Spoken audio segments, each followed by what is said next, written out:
શહેરમાં રસ્તાના ઠેકાણા નહીં,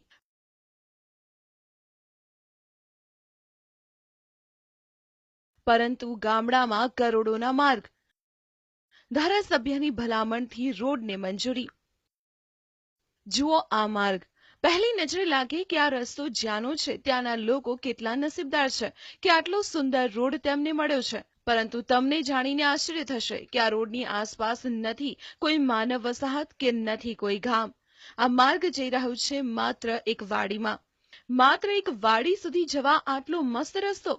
આવો સવાલ તમને થાય તો તેનો જવાબ એ છે કે આ રસ્તાની ભલામણ એક ધારાસભ્યએ કરી છે.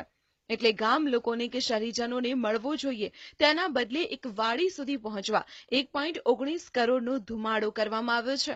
ગામ લોકોને અને કોંગ્રેસનો પણ આક્ષેપ છે કે ધારાસભ્યએ પોતાના મળતિયાઓને લાભ થાય તે માટે આ માર્ગને મંજૂર કરવાની ભલામણ કરી છે. હવે તેમણે આ મામલે લડત આપવાનું નક્કી કર્યું છે. ખાલી 2 થી 3 વ્યક્તિઓને લાભ મળે એવો છે અને 1 કરોડ ને 9 લાખથી ઉપર રકમ ફાળવેલી છે અને આજુબાજુ નથી કોઈ મંદિર, નથી કોઈ એવો આસ્થાનો સ્થાનિક, ખાલી મતલબ 2 થી 3 એના મળતિયા છે એને ફાયદો થાય એના માટે બેને આ ગ્રાન્ટ ફાળવી છે. મળતિયાઓની ચિંતા કરી અને 1,09,84,100 રૂપિયા વેડફવાની જે કોશિશ છે ચલાવી લેવામાં આવશે નહીં. મારે તો આરએનબીના અધિકારીઓને પૂછવું છે, જિલ્લા પંચાયતના અધિકારીઓને પૂછવું છે કે તમે આ રોડ કઈ રીતે મંજૂર કર્યો છે. આની અંદર એક પણ જોગવાઈ એવી નથી આવતી કે ત્યાં કને રહેણાંકના મકાન છે કે કોઈ ગામ છે. તો જો આ બાબતે આગામી દિવસોમાં આ ટેન્ડર પ્રક્રિયા રદ કરવામાં નહીં આવે તો લોકોને સાથે રાખી ત્યાં આંદોલન પણ કરવામાં આવશે અને જો જરૂર પડશે કોર્ટની પણ મદદ લઈ, કાનૂની સલાહકારોની મદદ લઈ અને આ રસ્તા ઉપર કાનૂનની રીતે પણ બ્રેક મારવામાં આવશે.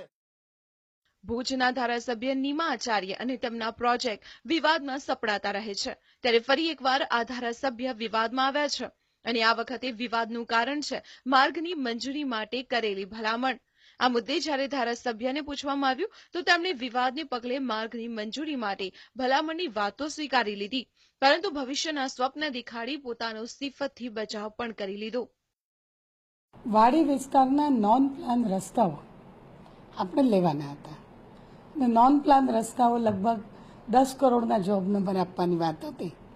એટલે સ્વાભાવિક છે કે જે કાર્યકર્તાઓ ફિલ્ડમાં કામ કરતા હોય, ચૂંટાયેલા પ્રતિનિધિ હોય, સંગઠનના હોય, સરપંચો હોય, આ બધા લોકો અમને બધા રોડની માગણીઓ કરતા હોય. અમારી પાસે બધું લિસ્ટ હોય, એ લિસ્ટ અમે આપતા હોય.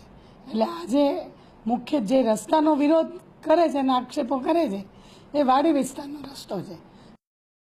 સામાન્ય જનતા દ્વારા અનેક રજૂઆતો કરવા છતાં વિકાસના કામોને મંજૂરી મળી શકતી નથી, પરંતુ અહીં ધારાસભ્યની ભલામણને પગલે માત્ર થોડાક જ લોકોના લાભ માટે રોડને મંજૂરી મળી ગઈ છે. ત્યારે આ વિકાસનો માર્ગ હવે વિવાદનો માર્ગ બની ગયો છે.